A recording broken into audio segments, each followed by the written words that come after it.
Engineering వింగ్లో కానివ్వండి, టెక్నాలజీలో కానివ్వండి, సైన్స్లో కానివ్వండి, ఒకరికి నుంచి ముఖ్యంగా అన్ని మోడల్స్ కూడా లక్షలాది రూపాయలు ఖర్చు ఉంటే మరి పరిస్థితి ఉంటే మేనేజ్మెంట్ వాళ్ళు చైర్మన్ ప్రతాప్ రెడ్డి గారు, ఆయన ఈ ఇంజనీర్ కాబట్టి ఆయనకు తెలుసు ఈ యొక్క creativity, practical way of teaching, ఈ stem teaching education especially LKG to 12th standard projects కానివ్వండి, హ్యాండ్స్ ఆన్ సెషన్స్ కానివ్వండి, ల్యాబొరేటరీస్ కానివ్వండి, అత్యద్భుతం.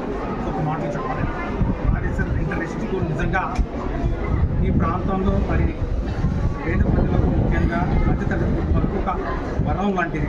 నేను అనుకున్నాను ఇంటర్నేషనల్ స్కూల్స్ అంటే 2-2.5 లక్షలు 3 లక్షలు ఫీజులు ఉంటాయి, మరి ఈ ప్రాంతంలో ఈ స్కూల్ ఎలా నడుస్తుంది ఇంకా అని చెప్పి ఆశ్చర్యపడ్డాను.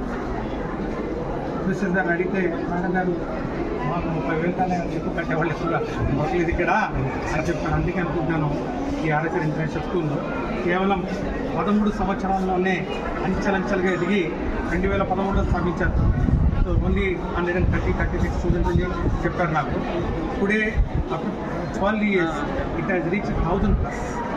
దానికి కారణం ఈ యొక్క స్టాఫ్ యొక్క కృషి, మానవుల యొక్క ప్రోత్సాహం, ముఖ్యంగా ప్రతాప్ రెడ్డి గారి కుటుంబం ఈ యొక్క ప్రాంతానికి ఏదో ఒకటి చేయాలి.